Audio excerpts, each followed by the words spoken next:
This morning at 7 in the morning with a deposition at GT. My second deposition in the same trial. Wait. Oh, I'm not happy. I'm too soft. Yes. When I got home last night at 11 o'clock from dinner with a client. No, that's it. Okay. Yes. Perfect. Perfect. All right, you ready? Mr. Clerk, you ready?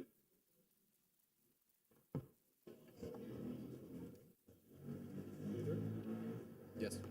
Colleague Hunter.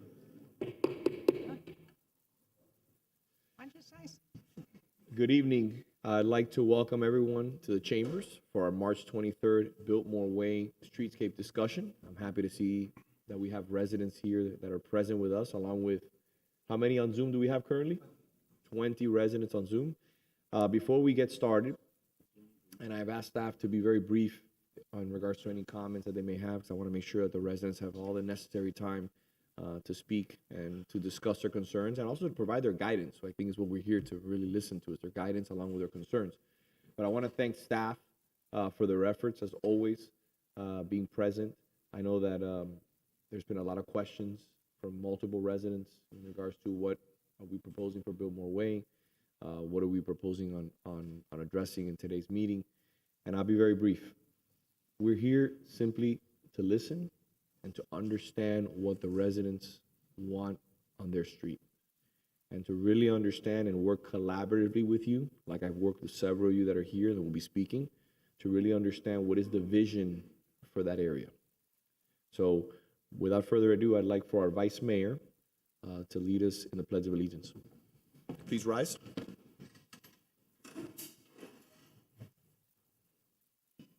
I pledge allegiance to the flag of the United States of America and to the republic for which it stands, one nation, under God, indivisible, with liberty and justice for all.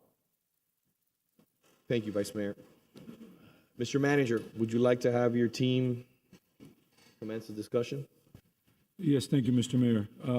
Mr. Trias will provide the PowerPoint presentation.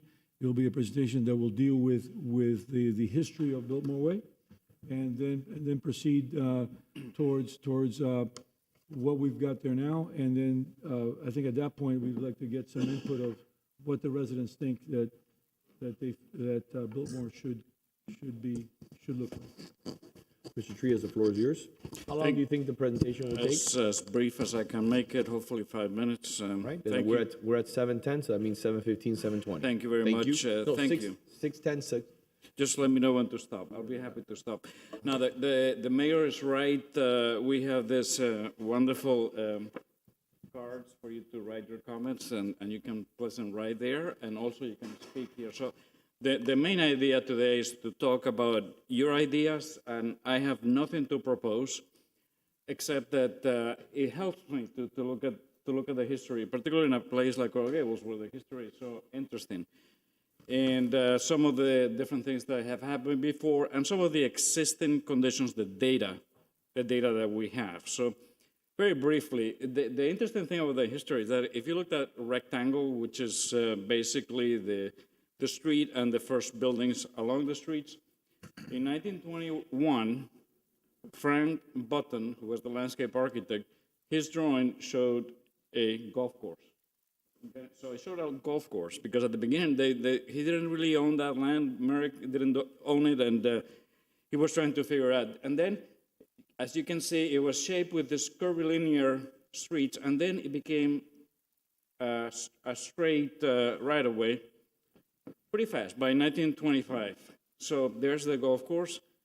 Button, as you can see, he would draw every tree and everything. It's really, really great drawings. Then this is the plat, the first plat that was done in 25.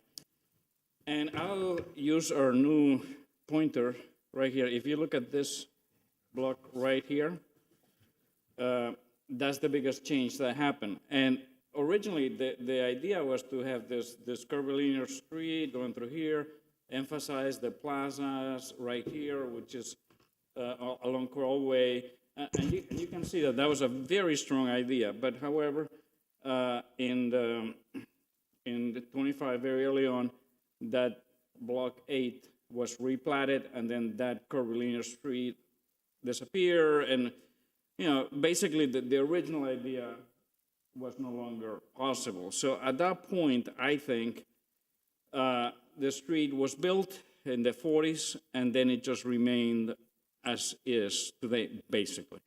So if you look at the 1940s, you don't see barely any buildings. I mean, you do see the historic building that we all know, the Junior League, but the rest of it is vacant, mostly, in the 40s, which is, after the city was there for a while. And if you look at early 60s, 61, it's pretty much vacant, mostly. There's some of the smaller two-story apartment buildings that some of them remain. And as you can see, David Williams is not there yet, okay? Why? Because David Williams was built in 63, so it's just after this picture.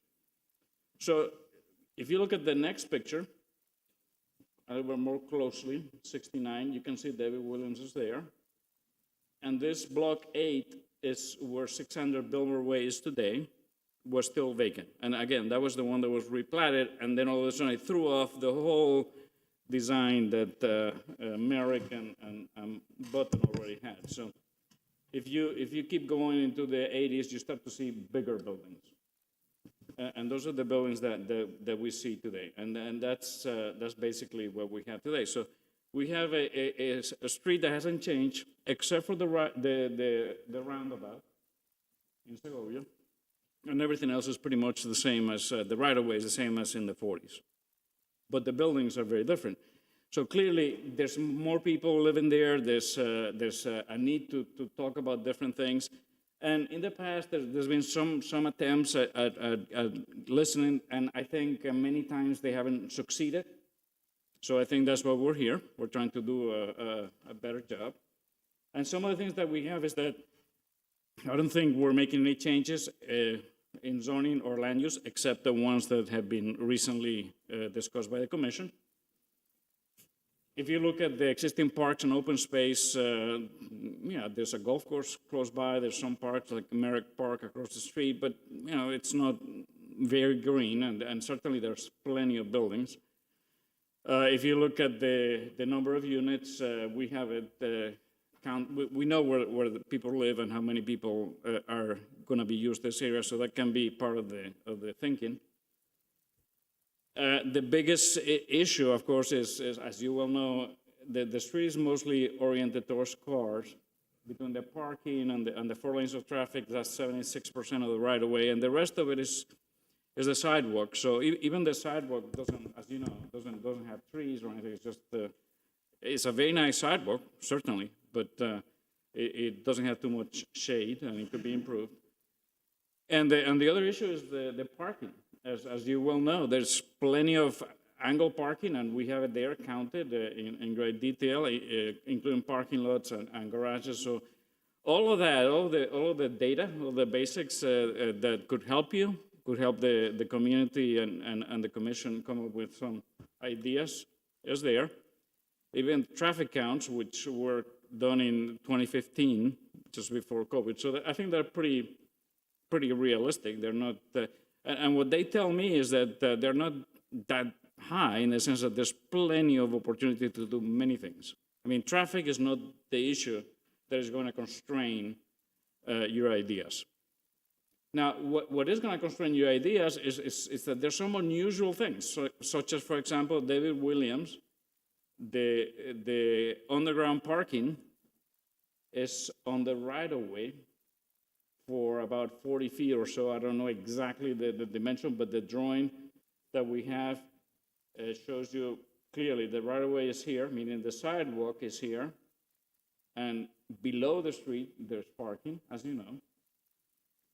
And 600 Biltmore Way also has some encroachment, but it's very small. It's about 3 feet or so encroachment into the right-of-way. I don't know how that happened, but that's based on the review of the permit drawings. That's the best information you have. So you have some unusual conditions, meaning that the yellow the yellow area that you see here in this diagram, here and here,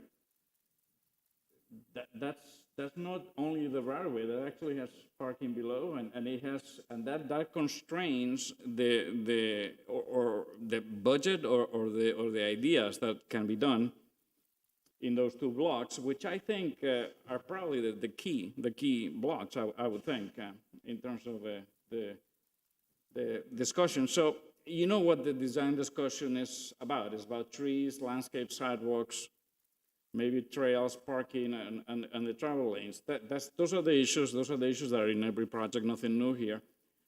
And you also know that the right-of-way is 100 feet, so it's pretty nice. It's a good right-of-way. And then, in addition, most of the buildings, not all of them, but most of them are set back somewhat.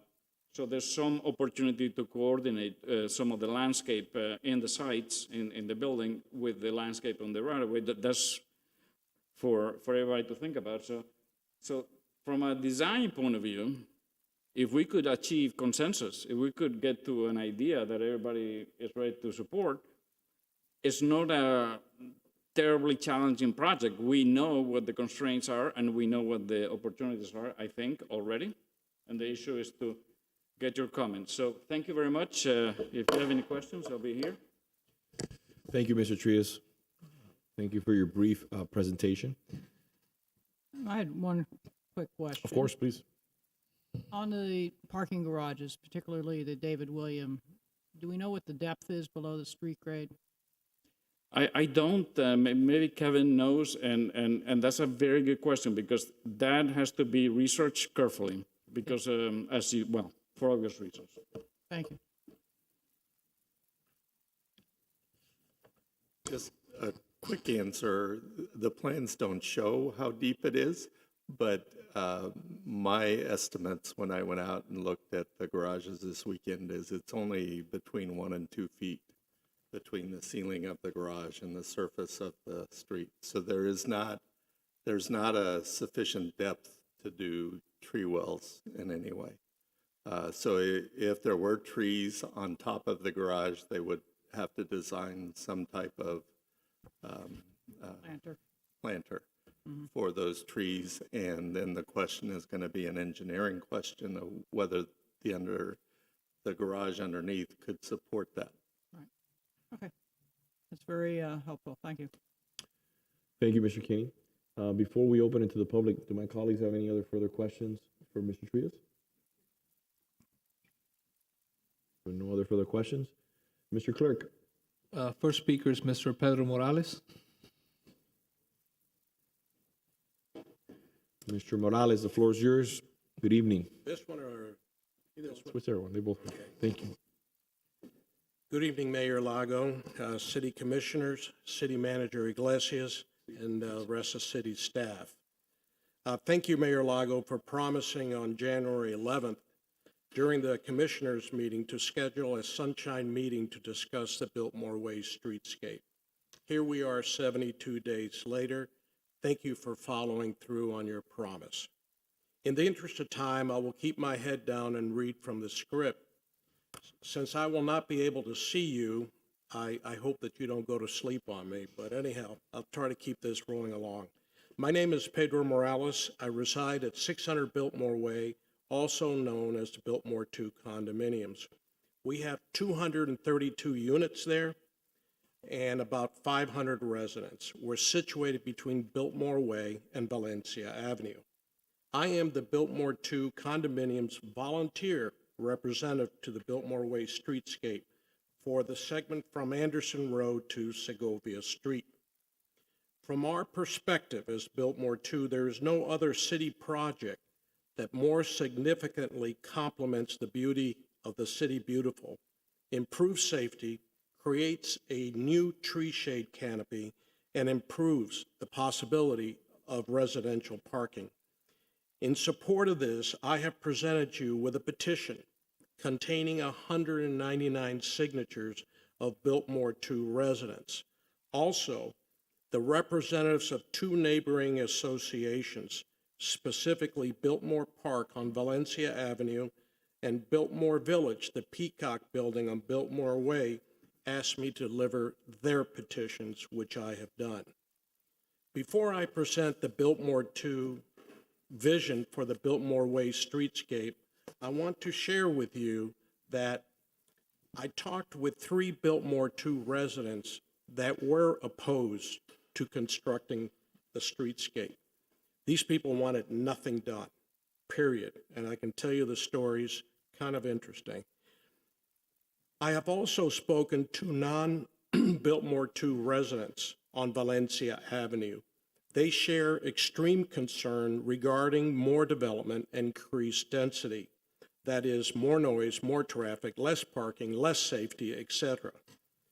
They support in parallel the Biltmore 2 vision for the streetscape, but they want to be absolutely assured that the streetscape will only make positive impacts to Valencia Avenue as well.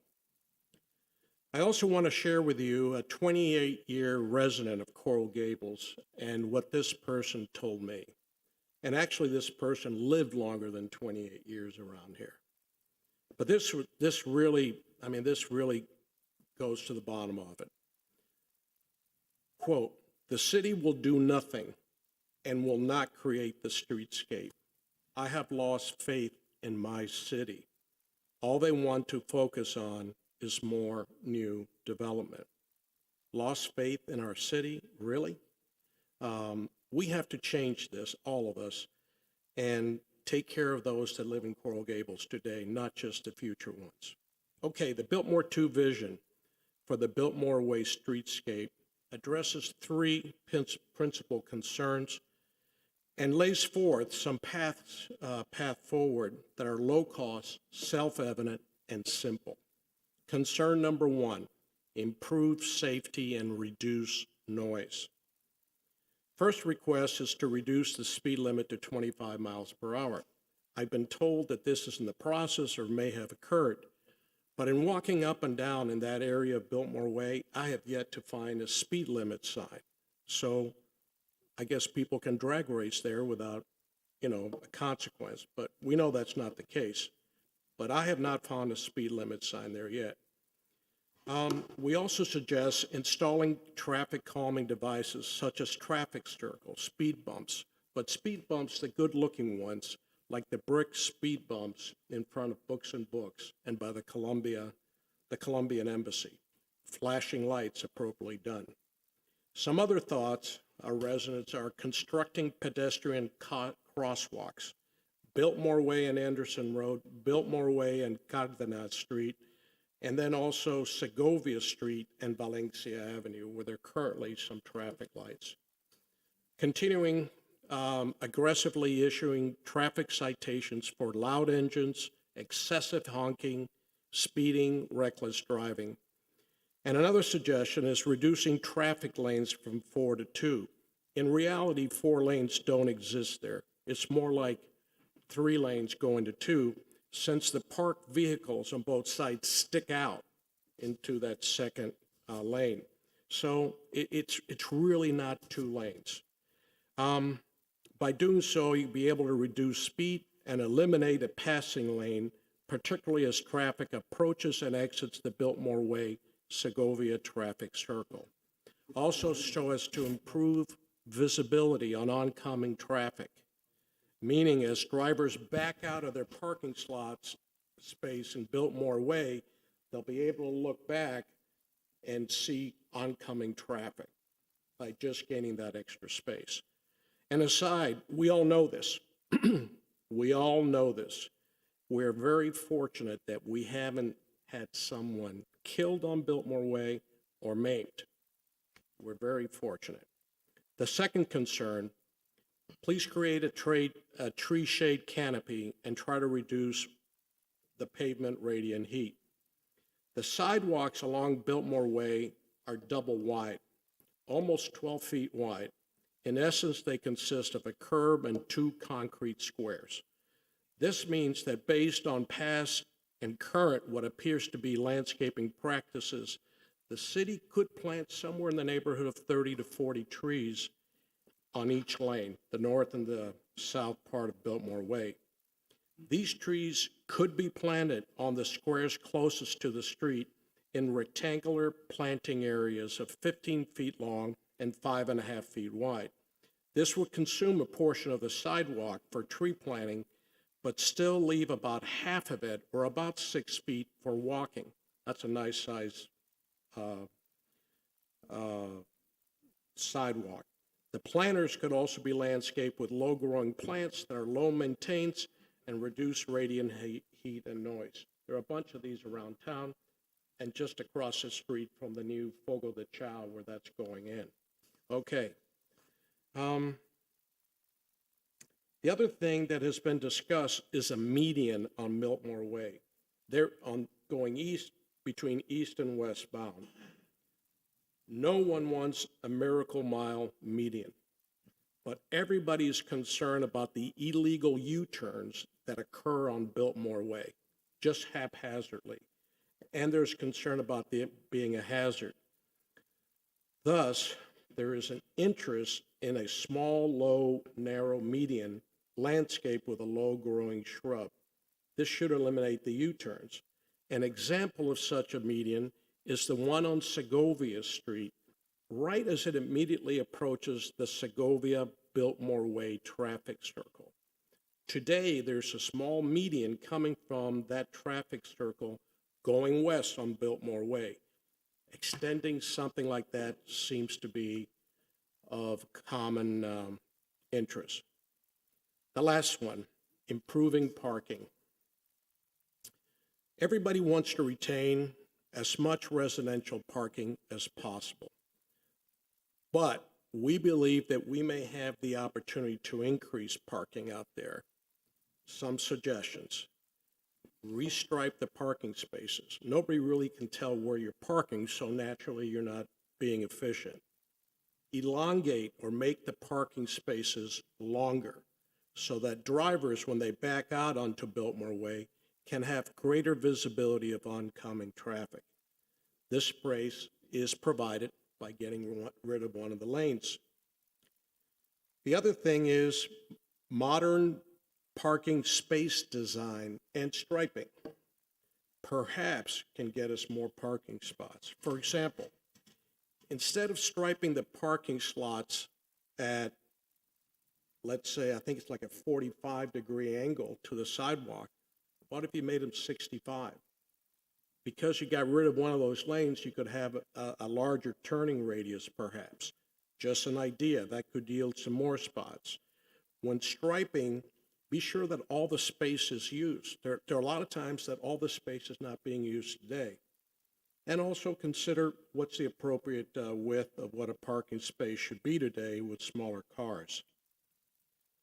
In summary, I'd like to say that there's no doubt, we believe that there's no doubt that the Biltmore Way streetscape is something that will improve safety, provide a tree shade canopy, and improve parking. This is nothing new. The project has been thoroughly discussed, analyzed, and dreamt over for 3 years. We implore you not to handicap nor condemn the streetscape project to more lengthy studies and analysis. We do agree that current thorough analysis is appropriate, but we don't want to wait another 3 years. Also, just a side bet, I used to have a buddy that always bet 12 cents, but I'll bet you 12 cents that we can get this done for less than $500,000 for direct labor and materials. My guess, our guess, a buddy of mine that started. That being said, we ask our mayor, city commissioners, and city manager to move forward to create multiple proposals and plans, meaning A, B, C, D, E, F, whatever, and associate them with appropriate cost estimates. And then present these in some format, a sunshine meeting, what have you, on the 72nd day from today, which would be around June 3rd. And listen, I can be flexible. We can wait a little bit longer if you like. How about another 2 weeks for June the 15th? That was supposed to be a chuckle for you guys. But my point is, my golly, we've waited 3 years, okay? Nothing, to my understanding, has happened. Mayor Lago, you made the Sunshine Meeting happen in 72 days. I heard that's your favorite number, and that you even wore it on your baseball jersey when you were in high school. But anyway, so are we ready to go forward, folks? It's very easy to relegate this. There are a lot of people that have different opinions. There's a lot of conflict. There's a lot of tension. Nobody wants more density. Nobody wants to be hurt. But this is such a great, simple opportunity for all of us. But we need somebody to lead it. You know, I'm just a volunteer for my building. I try to engage other buildings. There are few of my colleagues are here that have been very supportive, and I think you'll be hearing from them. But golly, what a wasted opportunity if we don't get going on this. Thank you very much for your time. Thank you for being here. Next speaker is Ms. Marisa Chisena. Good evening. The floor is yours. Thank you. Resident at 721 Biltmore Way. In 2011, the city allocated partial funds to the Neighborhood Renaissance Program for, quote, construction of a streetscape project along Biltmore Way between Anderson Road and Lejeune Road. So this project really goes back, the talking about this project goes back to 2011. It's not just the last 3 years. I've been following this project and its development since then. And for several years, we were told that the city had no money, and therefore the project had to be postponed to a later date. Somehow the city did find the money to do Segovia Street, but that may be a different story. At some point, the project resurfaced and was renamed the Biltmore Way Streetscape. The only public engagement since was the Sunshine Meeting at the Youth Center on April 24, 2019, when a professional company presented cross-sections without any prior input from residents. The meeting was attended by people living on Biltmore Way, along with anyone else who wished to attend, including people who did not even reside in the Gables and had a say in this. According to the city staff, the meeting was not recorded. However, shortly afterward, the website with misleading information on the outcome of the meeting was added to the City of Coral Gables website. The website, which misrepresented the priorities of the meeting, voiced at the meeting, was eventually removed after several requests by residents. At the meeting, I took notes. As each group, we were divided into groups. As each group expressed their priorities, people did not all agree on the same concepts. That makes sense. Not everybody always has to agree. Some had bigger concerns on safety, others on walkability and green canopy, others yet on parking. But hardly anyone spoke about bike lanes, at least certainly not a priority by any resident of Biltmore Way. So what were the priorities at that meeting? 3 shaded sidewalk for walkability and to reduce the heat island cement effect. Now notice that the 3 shade is for pedestrians, not for cars. So a median, for example, will not provide shade for pedestrians. Safety for pedestrians crossing the street and for drivers entering and exiting garages and porte-cochere. Retention of all on-street parking in its current configuration. Bike lanes are not at the very bottom of that list. In any case, we were told that the city had no money to undertake this project. Certainly not as a holistic project that would include the 4 blocks from Anderson Road to Lejeune Road, because at the time there was the potential of doing just 2 blocks at a time, which we didn't think it was a good idea, because 2 blocks today and 2 blocks in 5 years would look different on the same street. In any case, during the last 6 years, I, along with Cheryl Gold and other residents of Biltmore Way, had several meetings and exchange of emails with city staff and officials and with experts in the field. We provided feedback from experts to the city, but again, we were told that the city had no money for this project. At this point, I'm not sure that the city does, in fact, have money for the Biltmore Way streetscape. But I do hope that the city opens a new chapter on this project, listening to the needs of the residents of Biltmore Way first and foremost, and promoting transparency during the process, which, by the way, the Sunshine Meeting is a start. Thank you. This Sunshine Meeting should provide the residents of Biltmore Way priority in expressing their concerns of what they envision on the street. No outside group should be allowed to promote their agenda. I would also like to caution the city in considering the use of Segovia Street as an example of what should happen on Biltmore Way. The two streets are very different from each other and how they service the community. A median on Biltmore Way, while possibly look beautiful at, would create a challenge for drivers entering and exiting their garages and their porte-cochere. These drivers would have to go around the block, spilling onto Cornwall Way and Valencia Avenue. This would only create additional unnecessary traffic in the surrounding streets. As one of the co-founders of the Biltmore Condominiums Coalition Biltmore Way Streetscape Committee, I do not support the median. This would, like I mentioned, would only create additional unnecessary traffic in the surrounding streets. I support a tree-shaded canopy on the sidewalk and a turning lane that will facilitate access to the buildings on Biltmore Way. However, many of us feel it's premature discussing specific concepts until there is a thorough assessment of the underground condition of this corridor. We just heard from Mr. Trias that there are some challenges.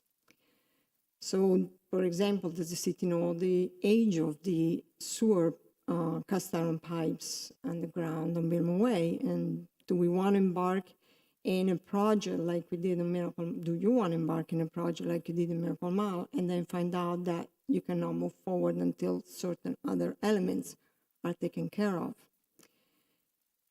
As a resident of Biltmore Way, I definitely do not wish to find myself in the same predicament of that very lengthy and expensive streetscape of Miracle Mile.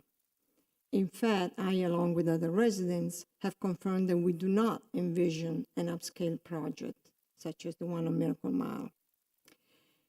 In conclusion, and by the way, I am not a big support of flashing lights and traffic lights on a beautiful street like Biltmore Way. I don't think it would add much to it. I think we can do without that. In conclusion, I believe that to embark on a capital improvement project as this, without knowledge of what is below ground, will be irresponsible, and hope that the city will do its due diligence prior to entertaining any concept of what Biltmore Way streetscape should look like, and do any work that could impact the residents for months on end. Thank you. Thank you. Mr. John Stevens. Mr. Stevens, good evening. The floor is yours. Thank you for being here. Pleasure to be with you. Thank you for your time, and thank you for having the meeting. I live at 650 Valencia Avenue in the Valencia Grande condominiums, and we've talked about this initiative internally in our condominium amongst a number of the residents.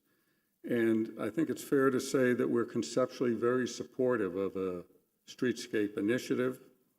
Obviously, when you talk about pedestrian friendly, when you talk about safety, when you talk about greenscaping, those are sort of mom and apple pie issues. I mean, it's hard not to be in favor of them. But, you know, we do view this in the context holistically of the Biltmore section. It's more than just a Biltmore Way streetscape project. It's really something that impacts the whole section because the streets are interconnected. And therefore, I think what's really important is to define what exactly we're talking about in terms of the specifics and what measures would be taken.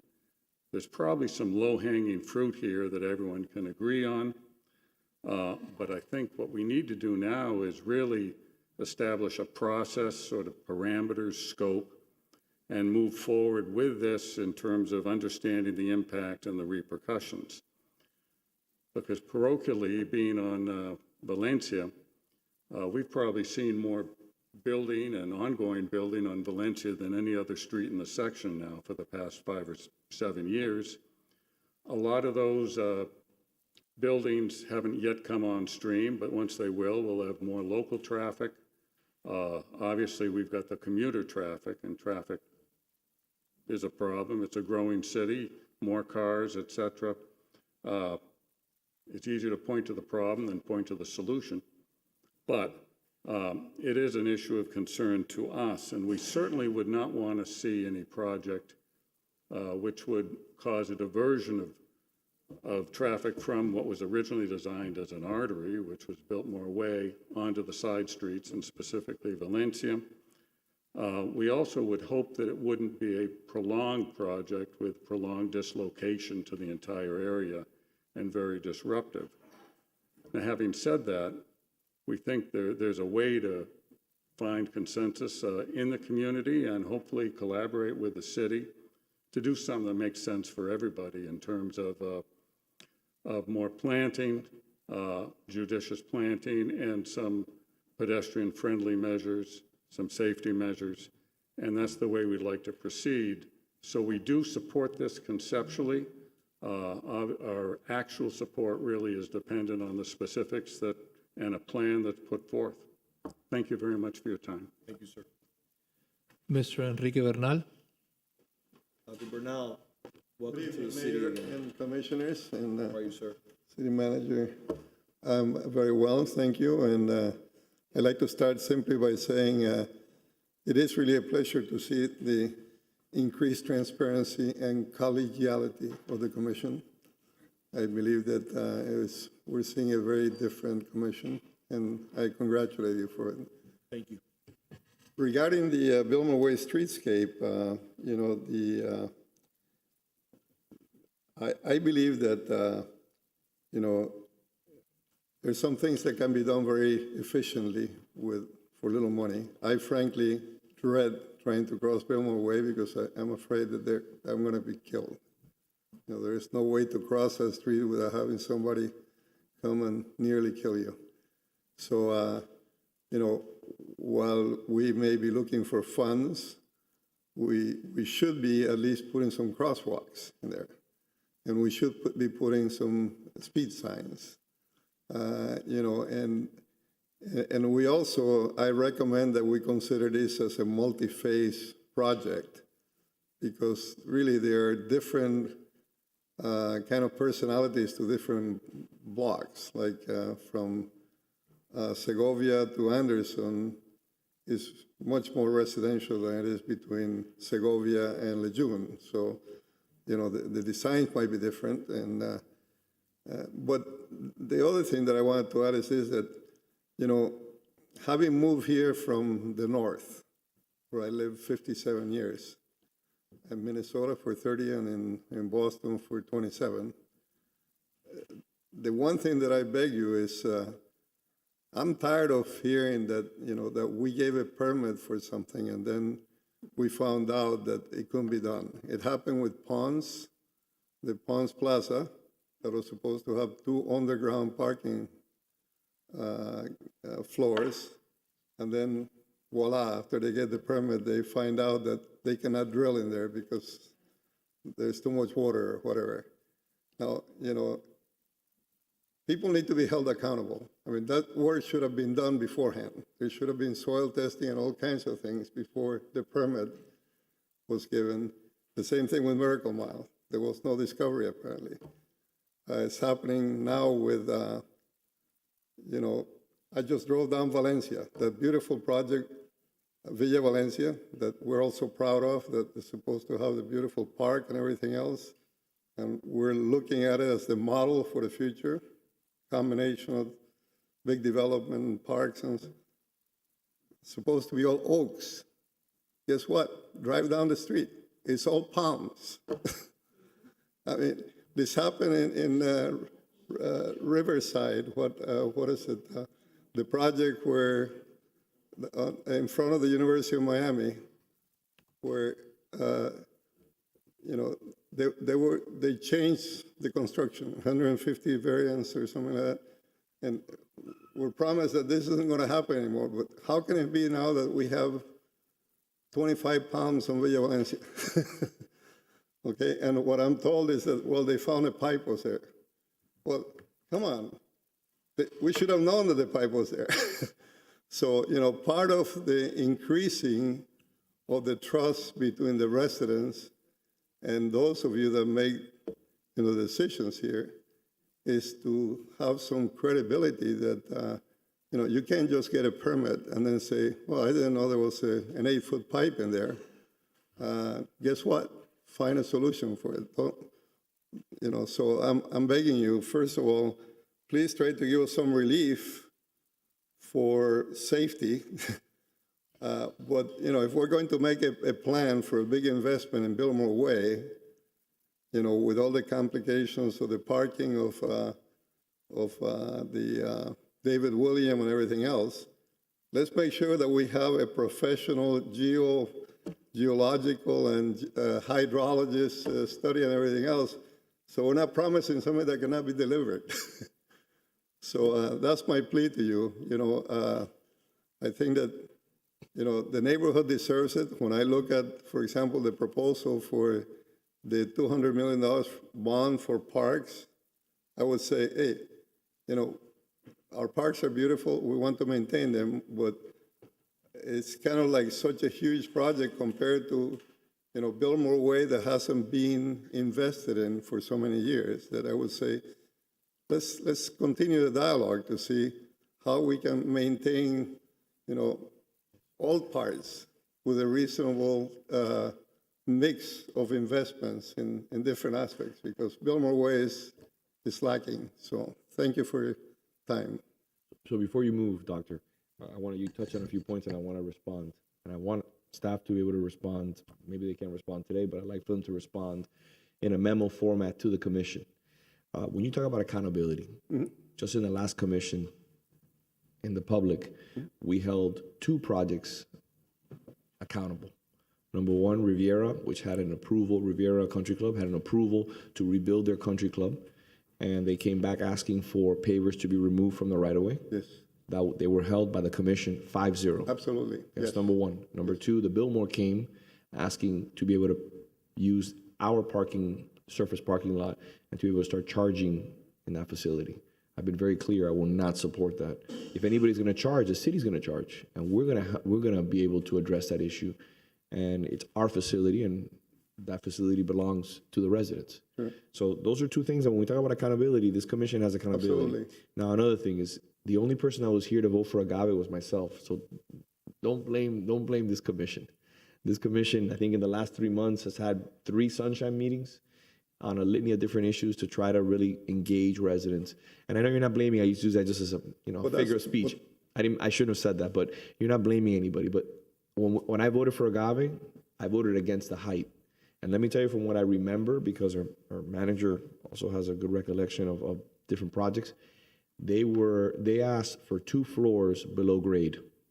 They came back and requested from the commission saying, we don't want to, as a result of the cost associated with going underground, we want to remove development rights on the project. So they removed the underground parking, and the calculation was done by our staff to remove square footage and units and intensity and density on the project, reducing the scale on the project. If it had gone two floors underneath, it probably would have been even bigger. They reduced the project from 550 million to 430 million, which did not require the underground parking to those levels. So it wasn't a geotechnical issue. It was not a geotechnical issue. It was an issue of reducing scope of the project. But the taxes were also reduced, right? Because the project was reduced by 150 million.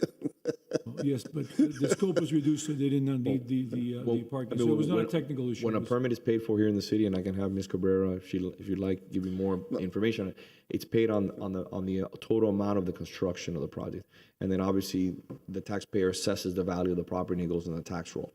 In regards to Valencia, this is the first time that I hear about this. First time. Well, you should see there are like 50 palm trees already. So let me tell you my position on that. We've been very, very clear in regards to planting trees and buying parks and bringing up our parks the Vice Mayor has played a major role in that, in making sure that our parks are brought to a certain standard. We've been written legislation, and have attached it to developments here and ensuring that developers pay for that to the tune of millions and millions of dollars. But that's another story for another day. I'm not happy about hearing that due to a pipe in the ground, a community is not going to get shade. If it's up to me, I'd rip them all out. Every single last one of them. I don't know who made that call. But if you have a development agreement, and again, that project went from having no support in the community to having significant support. They lowered the density. They brought in a park. They're going to have world-class art. It's going to be something spectacular for the neighborhood. But if you have a development agreement that affords you certain development rights, like an additional floor and height, which I've said before, I don't have an issue with if you're providing something of substantial public benefit, like a park, an open space, sidewalks, traffic calming. In my opinion, you should provide all of those. Like, for example, the Alexan Craft is a project that's coming in line, providing traffic calming throughout the city, throughout the neighborhood, lights, new sidewalks. It's providing a park, a neighborhood park on the corner. And thanks to Commissioner Anderson's unrelenting efforts, she has gotten them to move pretty significant oaks and specimen trees to that park. So those are all wins. So today is not about this project, but I've asked, and if my colleagues will support me, I need to have staff explain to me why we make concessions for a developer when it's part of the development agreement. At a minimum, you should come back to the commission and explain, because we have to deal with the residents who come up to us in the street and say, hey, are you aware of the project that was just approved? The X, Y, and Z, they got the development rights, but now they're going back on the promise as a result of some sort of complication. I have no recollection or no knowledge, and I don't think any of my colleagues do in the commission, in regards to why palm trees were installed. I've said it before, stop installing palm trees. I don't want to see any palm trees and any projects. We need shade trees in the city. Yes. Mayor, Yes. if I may, I did bring this to the attention of the city manager, and You knew about this? No, I found out when they were being on the truck, and I brought it to city manager's attention. There were supposed to be oak trees there, there's supposed to be shade trees there, and I'd point out too, on the other blocks near the A-loft and down the other end, we do have some oak trees. Now, for the benefit of the individual that brought up the funding for Segovia, that actually was part of another development agreement that I participated in when Codina came in to build a building. That money came from there.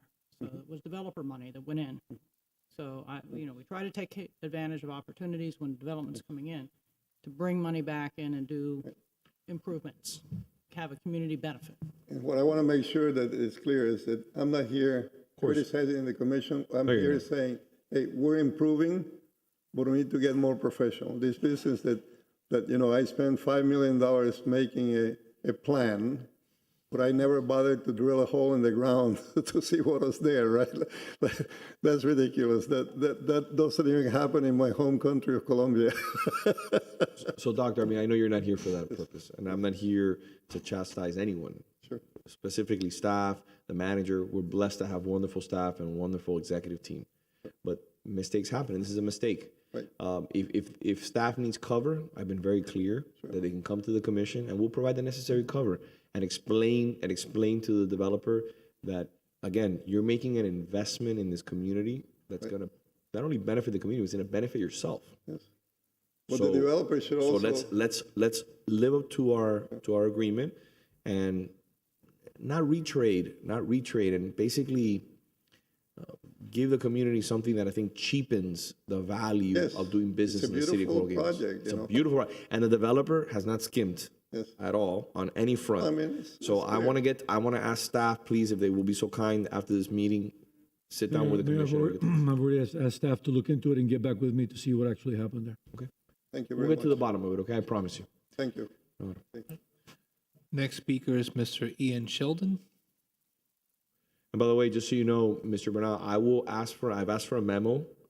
That memo, I will respond to that memo, and I will post that memo on my website where all my memos are posted so that it's a public record. Okay? The explanation. Good evening, Mayor Lago, City Commission. I'm happy to bring down the average age of the public comment. I've been a resident of Coral Gables for over 2 decades, 21 years. my whole life, and I want to stay with kind of the real facts. Not going to state my opinion on some of this stuff because in the end, it's your decision. I sent the city clerk, I think it was 4 images. Thank you, sir. So this is kind of just a fancy way of showing the urban heat island that I know some other residents have mentioned. And if you go to the next one, I think I sent a zoomed in one too. Oh, it stopped.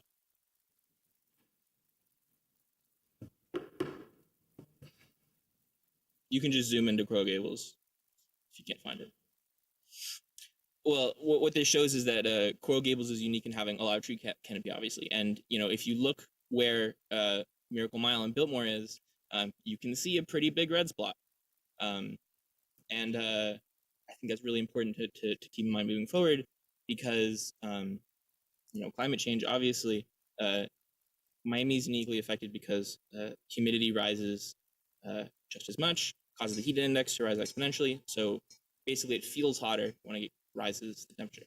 That's important because when you consider stuff like leaving parking, that takes space from other things. Like tree canopy is incredibly important, and that doesn't affect people who just live on Biltmore. I've heard other residents call this an arterial road, sorry. And that's pretty important wordage there because, I mean, other people use that road. Just because the road goes in front of your house doesn't mean you have a complete say over what happens there. This next map, thank you for going to the next one. Coral Gables has actually lost tree canopy. We are down, I think, over 2%. Yes, we still have a lot. So it's not like the end of the world. But and this is, I think, the difference between 2016 to 2020. Also from Dade County. And again, this is a unique opportunity because we have a very long right-of-way where additional trees can be planted. And one last thing, I wasn't going to talk about bike lanes because I know people don't like to talk about bike lanes, but they're important. I mean, would you rather me bike in the middle of the lane and slow down traffic, or would you rather give me a lane?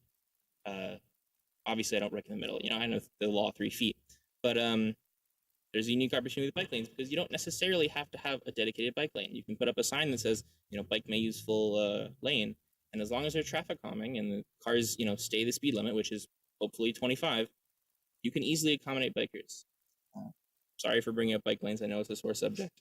But the main thing I wanted to drive home is that there's a unique opportunity to plant more trees, more shade trees, assuming the parking garages are low enough and it's feasible. But most importantly, parking and trees are completely antithetical. Parking spots take up places where trees could go. The wide sidewalks are an advantage. So obviously, in the end, this is up to the city. So trying to bring an outside perspective. I don't live on Biltmore. I live right on the Granada Golf Course. But I biked on Biltmore every day for 4 years going to high school at Coral Gables. And every time I go to Miracle Mile, I choose to go on Biltmore because of how hostile Coral Way is towards bikers. That's it. Thanks. Thank you for your insight. Next speaker is Ms. Cheryl Gold. Ms. Gold, thank you for joining us. The floor is yours.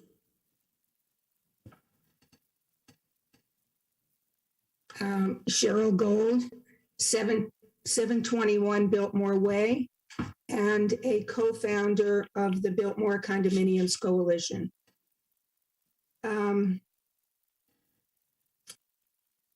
For some reason, they can't start my video at your end, so I'm not sure what the technical problem is.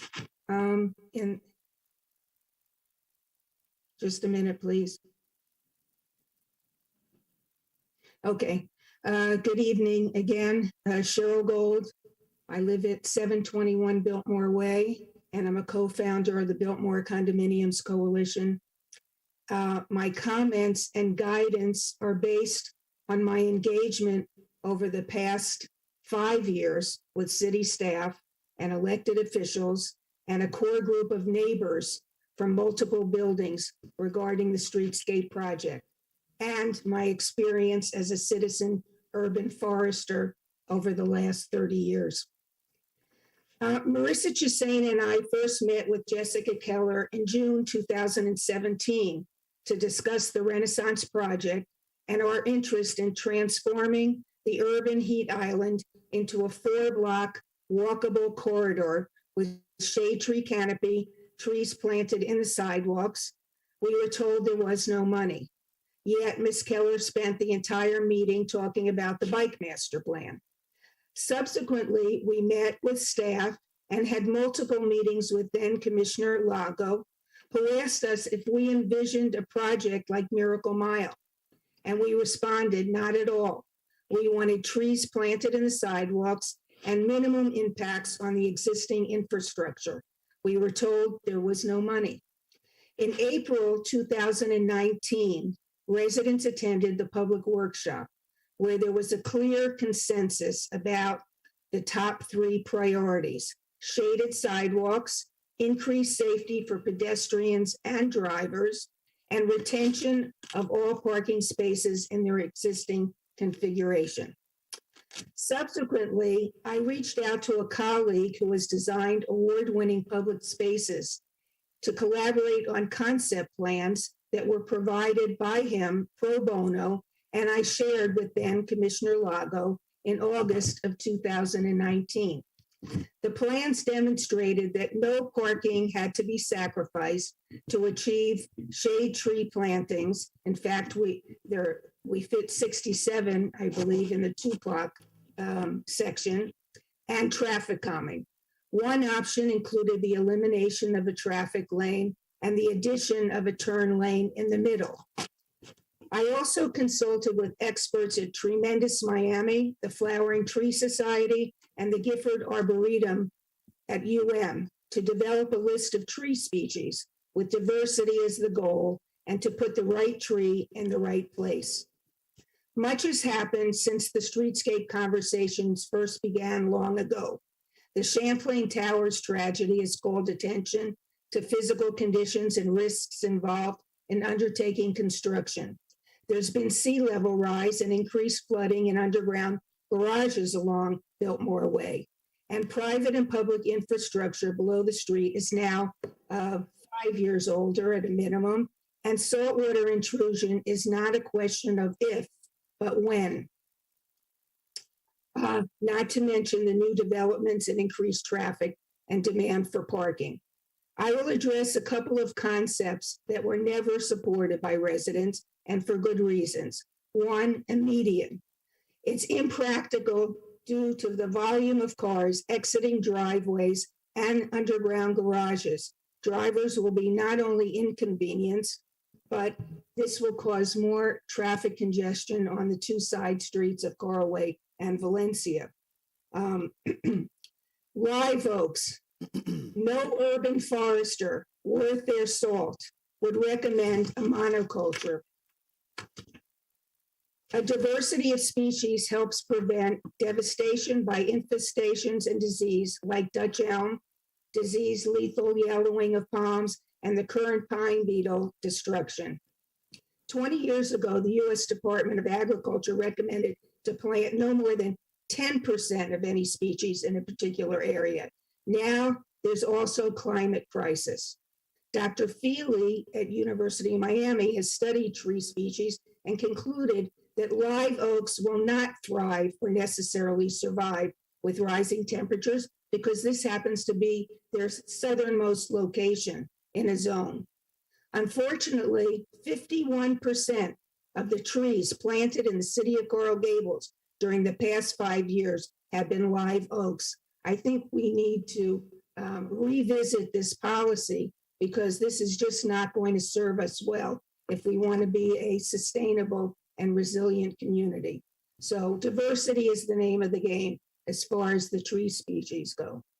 I support improvements, but only after it is determined what can be safely implemented following a complete analysis of the physical conditions, including public and private infrastructure.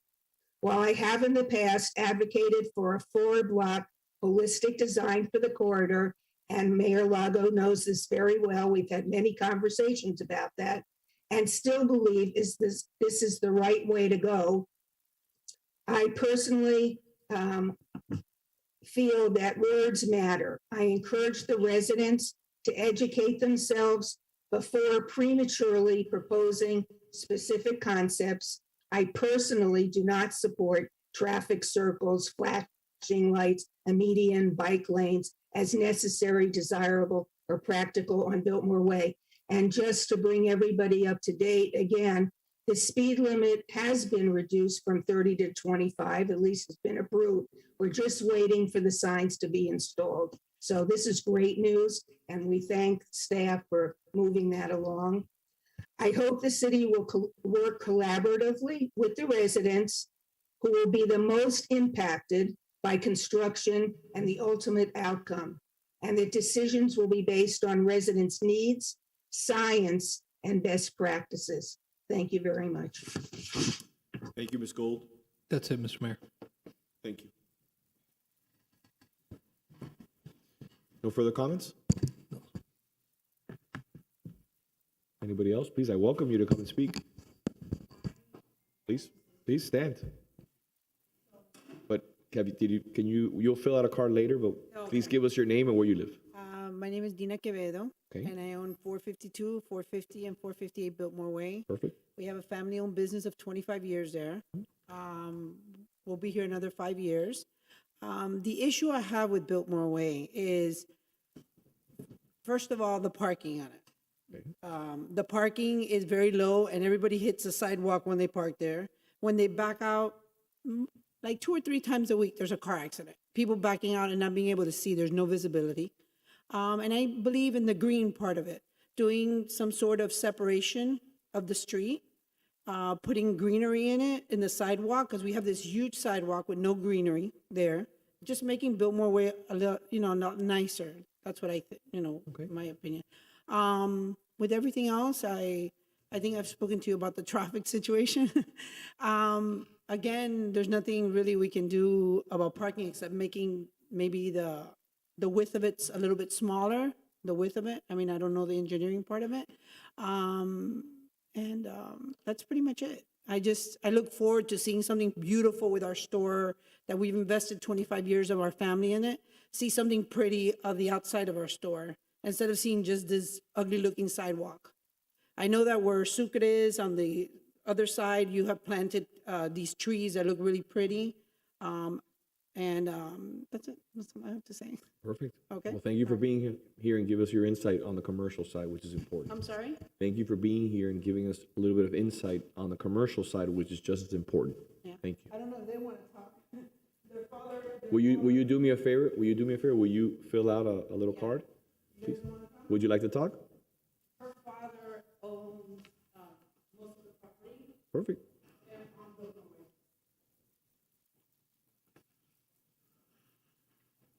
How are you? Hi, good, Thank you for being here. Your name? Where do you live? Karina Garcia, and we're Game Properties. We're right across the street. We own 470 Biltmore Way. We've owned it for 21 years.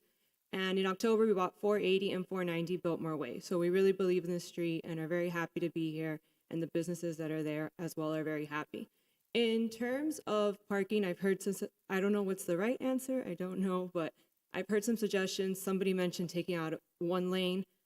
That does not seem feasible at all. There's a lot of congestion there. If you remove one lane and cars are backing out, all they're going to do is stop the traffic in that other lane. While now people can back out and in the other lane, people can continue going without it interfering. In terms of the sidewalks, I think we have very wide sidewalks and we're very fortunate to have wide sidewalks in other cities that we own properties in. Sidewalks are extremely narrow. I know in Pinecrest that we own cities, they want to make them wider to almost 8 to 10 feet. And here you're saying we have in some areas significantly more than that. So I think the sidewalks are very good. In terms of trees, I think we need to be careful with what sort of trees are planted just because, as you know and you experience this, over time, a lot of these large trees, the roots start coming up and that becomes more of a hazard when pedestrians are walking in the street because now you have roots that over time have become elevated and they're tripping hazards. So I think landscaping is pretty, but you have to just be very careful on what is installed. But those kind of would be my comments. Thank you for your insight. Thank you. Thank you. let's have a discussion on the issue. Anyone else that would like to speak before I close the public comment? Okay. Mr. Clerk, let's close the public comment. Yes, sir. Commissioner Menendez. I just want to add my historical perspective to Coral Gables in terms of landscaping and parking and traffic.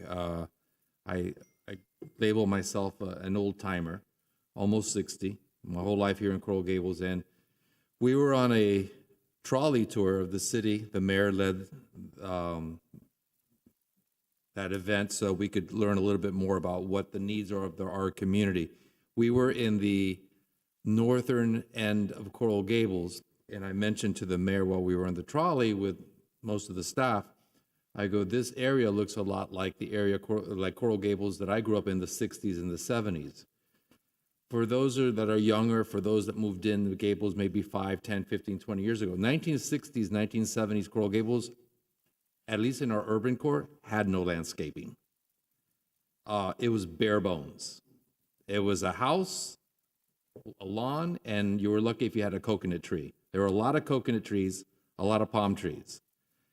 We didn't have necessarily the canopy that we enjoy today. We don't have the beautiful landscaping that the city over the years has gone out of its way to implement for the benefit of everyone. So whatever decision or direction we go, I want to make sure we don't make it in a vacuum, because as Mr. Trias showed, Biltmore Way in the 20s and 30s went through a lot of changes, from a golf course, from the road being changed that was going to curve, then it was straight. I can assure you that back then, when the first building went up in Biltmore Way, I'm sure a lot of the folks in the neighboring area were horrified. That's probably why they moved the road, not have it curve into the residential area, but go straight. So a lot of things that are old are new again. For those who don't recall, Miracle Mile had no median. I think in the 1940s and 50s, that's when they put in a little strip of concrete in the middle of Miracle Mile, probably to avoid head-on collisions. We're talking about collisions, I can assure you, there's no median in Miracle Mile. There were a lot of accidents.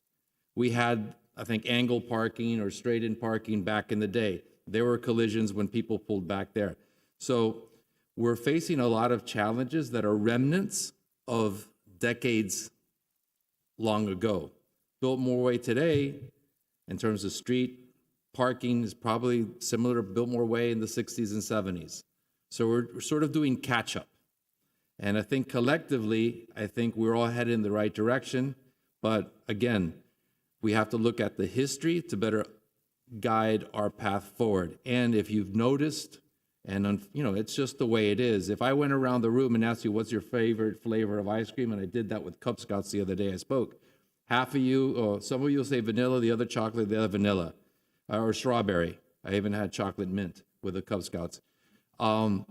It's going to be difficult to get everybody on the same page. So for this to be successful at some point going forward, it's going to have to be a partial victory here, a partial victory there, and a partial victory there. So collectively, it's a win. But I just want to put everything in perspective just based on my own time here in the city. But we're headed in the right direction. Thank you, Commissioner. So I'm just going to give you a few of my thoughts in regards to Biltmore Way. I'm a big proponent of moving forward with the project. But what is that project? Can we afford a project currently here in the city? We're having serious discussions in regards to infrastructure upgrades, tax base. Coming out of COVID, we've lost $20 million in the last 2 years. What is the actual scope and breadth of a potential project on Biltmore Way? What I would like to see is, before we even discuss that, is move in a direction where we potentially analyze 3 to 4 different options for Biltmore Way and say we could potentially do option A, option B, or option C. Analyze pricing. Right now, construction and design is through the roof.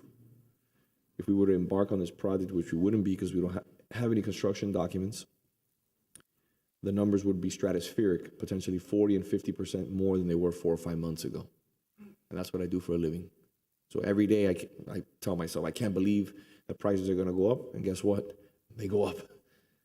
It's something that I'm gotten to the point where I think a lot of it has to do with price gouging, and it's not actually inflation, even though I think inflation has played a significant role in it, but it's just, it's incredible. So I would like to see, have a real strong public outreach campaign, 2 or 3 meetings, make sure that everything is done in the public eye, where we, just like we did with traffic calming, where individuals were allowed to come and speak about where they would like to see some traffic calming, what neighborhoods they live in.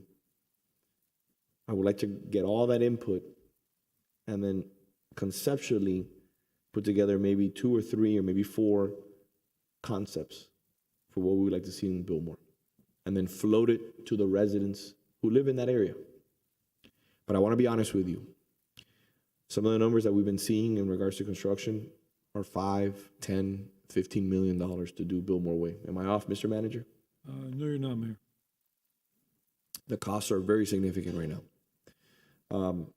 The idea, like Commissioner Menendez, that we can make everyone happy, I've come to the realization that that's impossible. We're gonna potentially have to lose some parking spaces if we want to add bulb outs for trees. Some people may not want that. I'm a big proponent. I think that Alhambra looks very beautiful, looks very inviting. I think the median works there. Maybe we don't need such high palm trees. Maybe we need something with a little bit lower. Maybe some beautiful shade trees would go very nice there. Crosswalks, obviously, to me are critically important. It's something that we could do now, and I would love to see traffic calming. But I think in between working on the parking, figuring out a way to tighten the lanes, which would eventually slow traffic down, implementing a median, and planting trees on the sidewalk, maybe, and also in some areas where some bulb outs. I think those are the type of ideas that we should concentrate on. Something which is simple, provides significant beauty, and I think that the residents will be proud of. For example, it was very contentious when we discussed in Miracle Mile the idea of changing the direction of the parking. People have gotten used to it. I think it's worked out. I'm not saying we're doing that here in Biltmore Way, but I'm just telling you how certain things become a little bit contentious, and sometimes we got to move forward. We had discussions on Miracle Mile whether it should be curb or curbless. I remember staying up hours, nights, thinking to myself, I have to vote on this issue right now. Some people were calling me, we want a curb. Some people were saying, we don't want a curb. But I remember the days when I got elected 9 years ago, and there was a hurricane or there was a torrential downpour, and I would get calls from employees, from employees of businesses or business owners on Miracle Mile, and their storefronts were flooded. We went in there and we redesigned it. I heard from so many people who told me, Vince, if you make it curbless, it's gonna be a disaster. Hey, it worked out. We had to do a lot of new infrastructure work, and we allowed for different areas where water could percolate. But the system, when it's maintained properly, has worked, in my opinion, and the manager can speak a little bit more about it, I think it's worked incredibly well. And I was there with the manager at 11 o'clock at night, because no one here, they all would have been there, but they weren't elected. I was the only elected official that was there with the manager when we were doing the first spalling, the removal of the asphalt, and when we began the construction. I was also there when we took pictures of the existing infrastructure, which was how many years old was that infrastructure? 50, 60 years old. I have those photos on my phone. The pipes were over 70 years old. Yeah, 7 years old. So to Dr. Bernal's point, if we're gonna embark and do this, this is gonna be a very costly endeavor. And let's be honest with ourselves, and I'll put it on the record. Construction is, we try to take every precaution. We try to use MOT, maintenance of traffic. We do studies, but you're not gonna catch everything. You're not going to. There are unforeseen conditions. There are situations where there's abandoned infrastructure that's in place that no matter how many drills or how many locations you did or all the geotechnical reports that you did and scanning, you just don't catch it. It happens to me all the time. And we try to avoid it. And I think we've learned from a lot of our mistakes, like every community has.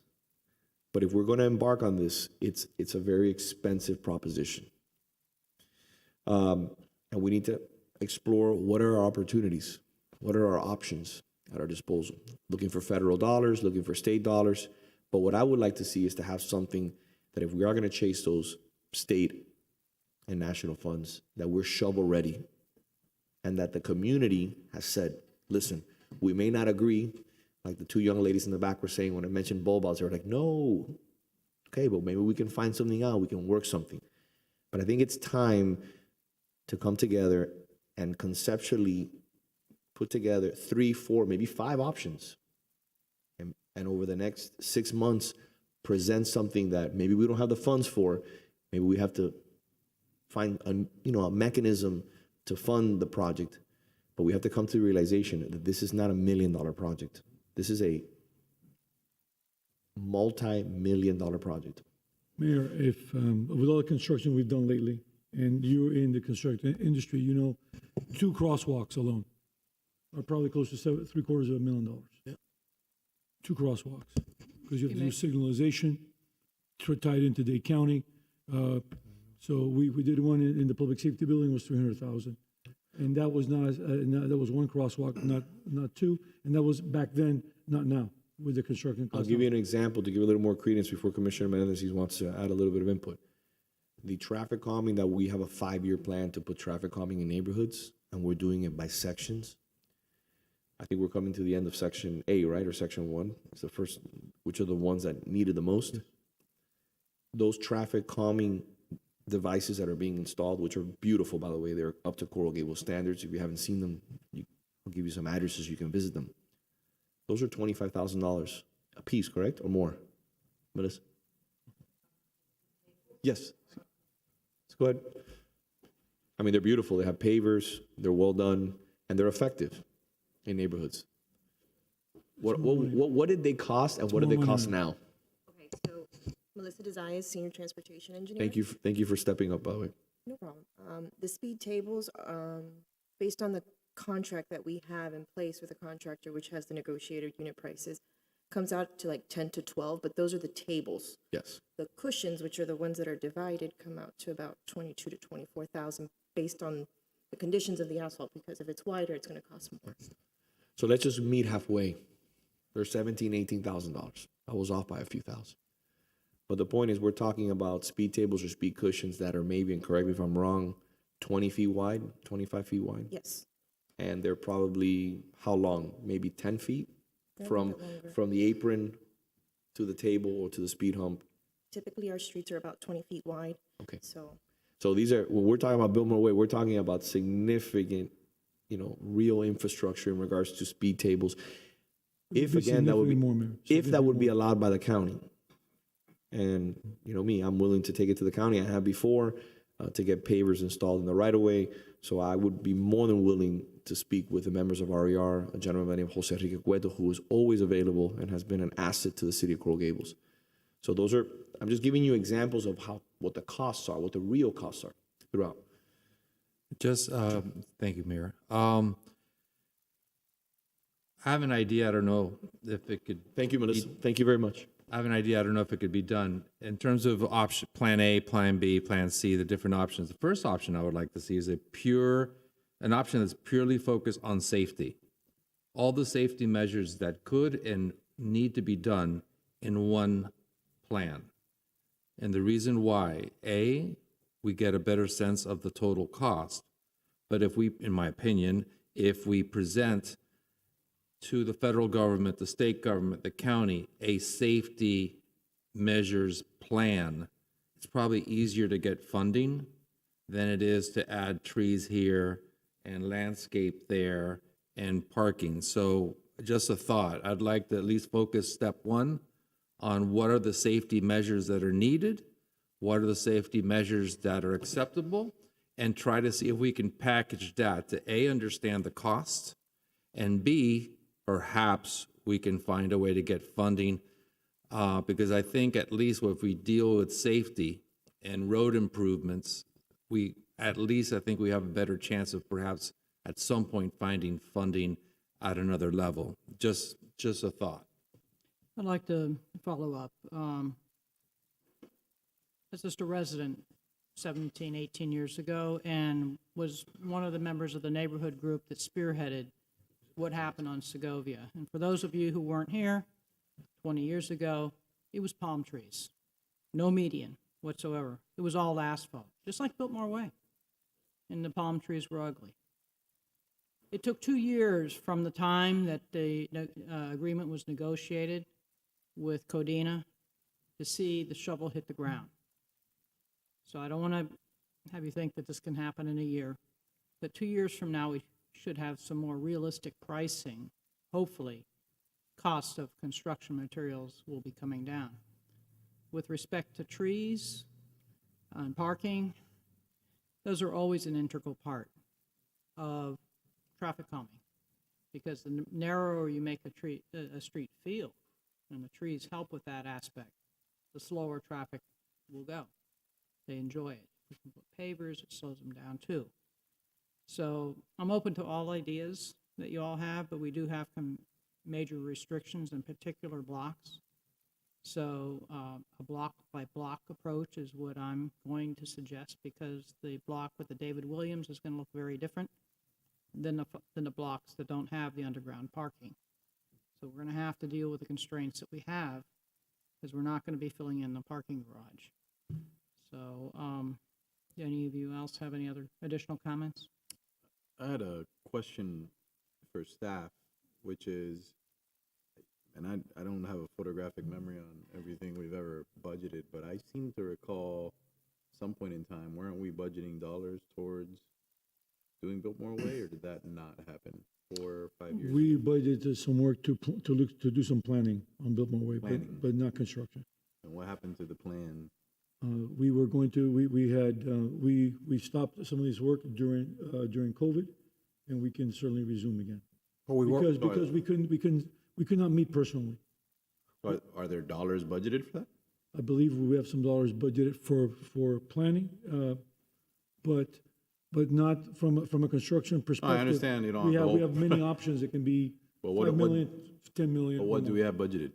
Right now, dollars? Hermes Diaz, Public Works Director. Right now, we have approximately $280,000 to I $290,000. thought it was around 300, right? Somewhere around there. Just under 300,000 thereabouts, available for continuing the planning phase of it. And wasn't the goal, not the goal, but at 290, at least as we had it written in our matrices, wasn't it 6 million for Biltmore? Or am I getting that? We had 5 million. I don't know what that 5 million is going to represent today. Right. Right now, I hate to even guess, but this is a project that you've got a lot of issues. You've got underground parking. You've got areas that you can't even put trees in. Areas that if we add additional load, we have to check the existing structure to make sure that we don't have an issue with one of our new fire trucks, which, as you know, we had an issue in a prior building. So there's a lot of complications here that we need to look at, and depending on the solution that we have, it could be quite costly. As I mentioned, 2 crosswalks are probably $750,000, and we're talking about two crosswalks. Are we talking about a complete cross-section reconstruction?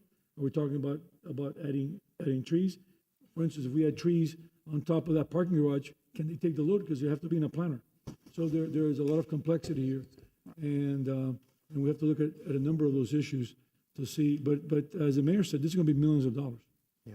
No, I think we all understand that, but we have 300,000. Well, I'm going to call it 300, just under Close enough. already budgeted and available for planning as it relates to Biltmore Way. I remember approving that. We worked on that. So, it seems like the next step should be to hire some sort of consultant, expert planner to start putting together the plans that my colleagues have described, and let's get the ball rolling. Again, we're not going to make promises to the folks here that the whole project's going to get done with a snap of a finger, but there's 300 grand sitting there. Let's start putting plans together, and at least engaging in the process of deciding what we want to see there, so that we can then build towards doing that. Vice Mayor, we've already had discussions on that. We have are thinking about an excellent planner that we could engage with that, and that's what we're proposing to do. And get some idea as to what the scope of the work is going to be, because we need to know what we're getting into, and the community needs to know what they're getting into. And I agree with that, but sometimes, I forget how the exact saying goes. I think it's sometimes perfect is the enemy of the good or whatever. Let's get moving. I think that's if you really want to kind of summarize the frustration that you hear from residents, is that we've been talking about this. The second woman who spoke said going back to 2011. I can personally say I've had meetings on this going back for 4 years. Right. And we talk about it, and then it kind of just disappears. And frankly, I'm accountable for that too. We all are, you know, and I think sometimes we get stuck on ideas like bike paths and connecting master bike plans, and there's going to maybe be closing the lane on the other side of Merrick Park there, and all these things that make it that much more complex than it already is. Let's get crosswalks done. That to me is almost, I mean, it's actually shocking that we don't have better crosswalks there, because that crossing that street, I used to live on Biltmore Way, and the entire neighborhood south of that, first of all, Granada Golf Course is a very popular location for exercising and all kinds of other activities and leisure activities. People love to walk over there. Everybody that lives on, not everybody, but a lot of people that live on Biltmore Way will walk over, grab a coffee, maybe exercise. But people that live south of there also do that, and they have to cross Biltmore Way to get there. We have special events, you know, all the time, whether it's Carnival on the Mile, whether it's the Christmas events we have, whether it's whatever it is, that we get a lot of pedestrian traffic coming through there. And so from a safety perspective, that to me is a no-brainer. You know, everything else with the parking and whether there's a bump out, those are important things. We'll flush those things out. We'll work through that, and at the end of the day, that's just a matter of making a decision. Get the information and make the call. So if I can add on something to what the Vice Mayor's saying, and I want to give staff credit, okay? I got a call from Jim Kaysen, ex-mayor, and he contacted us about a walking path that he wanted to see formalized. That's under construction now. We're working on that. And that is adjacent to the Granada Golf Course, and it's going to provide people a walking path behind the fountain, and it's going to be something where people have more connectivity for, you know, elderly, people with strollers, people in wheelchairs. It's something that's been long overdue. We can get things done. Yes, we can. Staff is incredible. What I want to do today, and this is my motto that I'm living with, is we need to get a win. And I want to leave this meeting with a win. And it's very simple. Madam City Attorney, can I take any action in this meeting? None. No, Mayor, it's not a special commission meeting, it's a sunshine meeting. Perfect. Then this is what I'm going to do.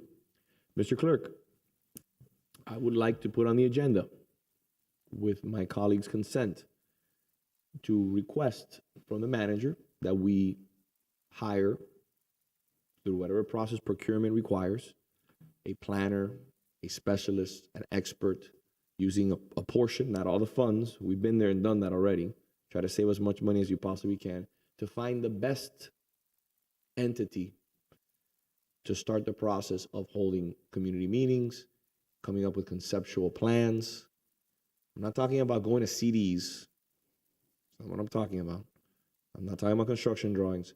I want to understand what options we have at our disposal with the input from the community. By the way, on the record, with my colleagues' input, please do not host meetings, even though the gentleman challenged us to 72 days, and I did not wear number 72 in high school. Maybe Commissioner Mena, as a basketball player, or maybe Commissioner Menendez as a football player at the University of Miami. I don't think kickers wear high numbers like that, but he may have.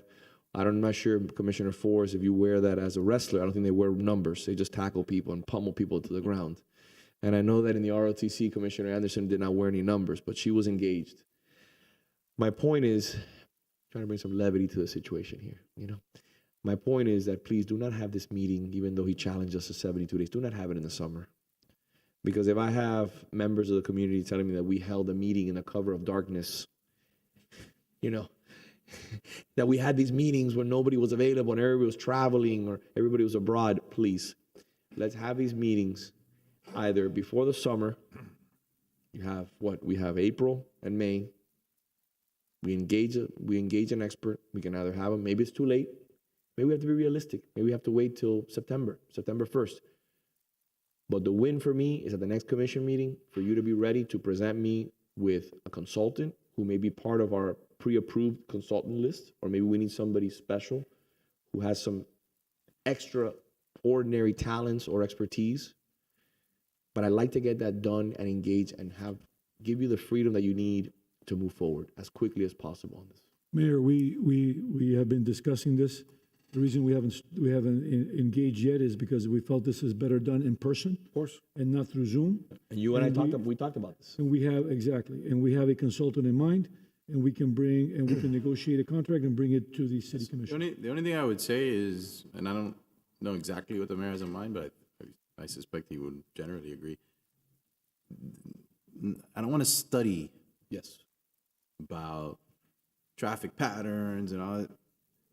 Like, it's okay to study those things and we'll get there, but let's start with some concept, you know, I don't know, drawings. I would say that one of the critical components of what we need to do is a traffic study.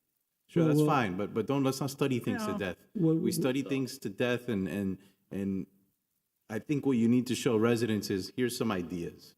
What do you like? You've already heard what their concerns are, both business and residents, but here's some ideas of ways that, or maybe it's examples of other neighborhoods or other similar streets. Look, this is an option, this is another option, it could look like this, it could look like that, and start surveying people to get a sense of what they want. And at the end, after you've had 3 community meetings and you presented, like the vice mayor said, what they do in Spain or what they do in France or what they do in New England or whatever they do, wherever they want, whatever examples you want to use, I would like to see 4 or 5 concrete examples, conceptual examples, not construction documents, no MEPs, no structural, just concepts saying this is what the residents want.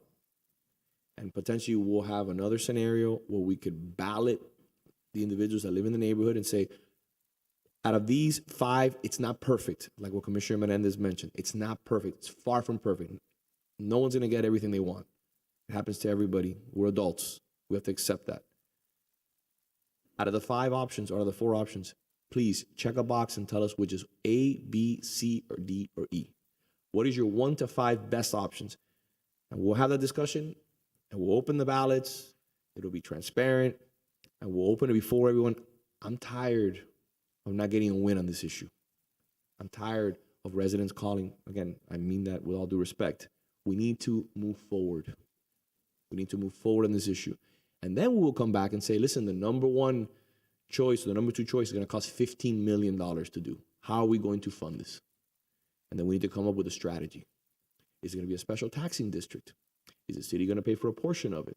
Are we going to try to get federal dollars like we've been so successful with state dollars this year? Unless the governor vetoes us, which I hope he doesn't. We need to do a multi-pronged attack to get it funded. But I can't do anything, and I cannot lobby at the local and at the state or at the federal level if I don't have some sort of resident-backed initiative or plan. There's certain aspects of this, but let me make sure we're clear. There's certain aspects of this. Crosswalks are non-negotiable. Yep. Get me concepts on crosswalks. Trees are non-negotiable. Let's get concepts on traffic. I understand closing a lane, that's complicated. That you need a traffic study for. I get that part. But the other stuff, we know what we need to do there. It's just a matter of how we do it. So, again, I don't like that. I don't know how long the $300,000 has been sitting there. I recognize that we had COVID, and I'm great about doing it in person, but let's start using the money we have budgeted, that we've set aside in the budget for years, to start doing this. And let's start getting into some plans. Commissioner, let me just say to the mayor and the vice mayor that what we're planning to do is get and we've discussed this already with planning, is get a very good consultant that gives ideas. Right now, if we do decide, as you said, so the concept you mentioned is the concept that we've discussed and are going to apply. Concept of ideas, bringing ideas, looking at the cost of those ideas. If those ideas require a traffic study, then we do a traffic study. But bring those ideas forth at the beginning, and then have a candid discussion on the cost of those ideas, and then move forward. I just want to make something clear, because this was, when I got elected, already several years back, this was an old conversation that I was new to. Now it's also an old conversation for me, but there's some people that are probably listening, now it's a new conversation to them. I do want to make clear, though, that we held back on some planning because of COVID and it being something better to do in person. I completely agree with that. But let's remember that we did have the neighborhood meetings already. And allegations were made that the results of the neighborhood meetings didn't reflect what actually happened at the neighborhood meetings. I wasn't at the neighborhood meetings. The folks who I think ran them are no longer here either. So I don't know if that has any validity or not.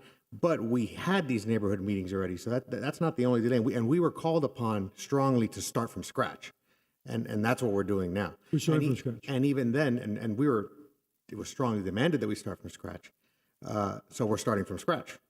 So it's not just COVID. We had started this before COVID, and now we're starting from scratch, and we're still hearing words like, we think it's premature, stuff like that. So at some point, we have to fish or cut bait and sort of see what we can figure out now, what we need to figure out along the way. Ms. Chisena mentioned that one of the problems you had at the neighborhood meetings was that the city brought you options that they had created before getting resident input. Right. So what we're saying up here right now, what I'm hearing from my colleagues, is that's exactly what we're going to do again. We're going to bring options before getting resident input, and then get resident input on those options. So what comes first, the options or the resident input? I don't know. But can I say something about that? Because I think this is important. What I'm saying is options based on the feedback we already have. And what I would say is, I wasn't there at the meeting, but at the time, there were a lot of agendas being pushed. And I'll leave it at that. I agree. And so it doesn't surprise me to hear that, because we heard that in a lot of different contexts. And we're not going to push any agenda this time other than delivering with residents what they want to have there and safety, which should be first and foremost. And I agree, by the way, that options, coming to the meeting with options to then get opinions on those options or a mix of those options is, I'm not saying the best way, but it's the most practical way to approach it. Commissioner, what don't you think? Let's just, and I'll leave it up. If you want to go that route, I'll go that route. No, I thought that was the route. No, I don't. I'm flexible. Which I agree with. I want to see the residents happy. Yeah, that's it. Okay, like the vice mayor mentioned, safety is non-negotiable. We can host our first meeting without options and listen to the residents like we're doing right now. Once the professional has been designated that's going to host this meeting and corral all the ideas and all the concepts and get all the information from the building owners and produce a database with the help of the city and the residents so that we get as many voices to the table. Once you have that one meeting, then you can have a secondary sunshine meeting, maybe in a month and a half, once you started to implement some of these concepts and some of these ideas, and you can showcase what other cities and municipalities have done. And your third meeting could say, look, we took your ideas, we've now designed this, these are the 5 options that we're presenting to you, that we're going to present to the commission. Those are just my ideas, but I'm willing to be as flexible as necessary, as long as it's not done in the summer, because if I hear from a resident that we're doing this in the cover of darkness to try to hide things, or that we have our own agenda, like the vice mayor just said, please, I don't have an agenda. My only issue that I will not negotiate on is I want trees for shade, and I want to make sure it's as safe as possible. Well, I would like to say, Mayor, that we don't have an agenda, and I say it to you, to the commission, and to the residents. What we're going to do is go in and get ideas first, listen, and then come back and say, after we listen, come back and provide those options. The consultants that we have discussed are very good at that, at getting feedback, and from that feedback, as the mayor just mentioned, providing those ideas. But I do want to say to the residents, to the commission, we have no agenda. We're going to be listening. We're going to be listening and then providing feedback and different options with also the costs involved in those options, so that we can make a decision as to how we move forward, as you said. And we're going to record the meetings, so we never have to start from scratch again. We can just watch the meetings, which I know we do now. I know we do that to all of them now, and I think that was part of the learning experience. I think we all concur that safety, shade, and, maximizing the parking as much as possible in dealing with the restrictions that exist underground are the things that we have to tackle. But I'm looking forward to moving forward. I'd also like to point out, we just had an hour and 45-minute meeting, duly noticed. People have come out. They've given us feedback, residential, commercial, you name it. So we have some feedback already, and so that's all I'm saying is, I'm frustrated that this is taking so long. And I think residents are frustrated that it's taking so long. And I just am mindful of not putting up so many hurdles that you don't get to the finish line ever. That's all. So can I say one thing, Vice Mayor? And I think this will sum up what we're trying to achieve. I know it's late, and we're going to be here for 2 hours. Can I get a commitment from staff that not on Tuesday's commission meeting, but the following commission meeting, we can have, for approval by the commission, a consultant, because I imagine it's going to be over the $50,000 threshold, which the manager can approve without having to come to commission. Can we have a consultant in place, a vetted, qualified expert who will lead us in these efforts by not the March 28th commission meeting, but the second meeting in April. The second meeting in April. Mayor, my suggestion is that we add an agenda item to Tuesday's meeting and that you have a resolution that sets forth exactly what you're directing staff I will to add do. that item, and my colleagues will co-sponsor it, all 5 of them, all of us, asking for staff through the manager to address this request on the second meeting in April. Okay? And we'll ratify it at Tuesday's commission meeting, but asking for that to be brought before the commission in April with the $300,000 that are already in place. Agreed. Now, in closing, we have tried, and when I say we, staff has tried and has done an excellent job of outreach. We have put it in all our social media. I have personally put it on my social media along with all my colleagues here. The city's put it on their social media. They've done everything they possibly can to get the message out here. I have stood here before you and begged you to speak. Willing to listen. I have not cut anybody off. People have spoken for 10 minutes at a time. Please, I ask you to work with us. And let's work together, even when we disagree on issues. The speed hump, the lights, I don't like the lights, they're too modern. The trees, I don't like the placement of the tree, or whatever it may be. But let's work together to not derail this. To say that there's corruption, to say that there's, that we're not being transparent, or that we're doing this in the cover of darkness, or we're trying to do this, because staff has their bucket full, and they're trying the best they can, along with your colleagues in the commission. So help us get to the finish line. You got it on the next agenda. We're gonna ratify it in April, and we move forward. This is a long time coming. Let's celebrate where we're at today. Okay, Commissioner Menendez, you want to close? Yeah. Anybody else have anything else to say? Somebody said something earlier in the meeting that stuck with me, and it sort of bothered me. So let me just sum it up this way. If there's anyone still out there in the community that thinks that this commission, this administration is not doing its best to do good for you, then you're not paying attention, because we are. Thank you, Commissioner.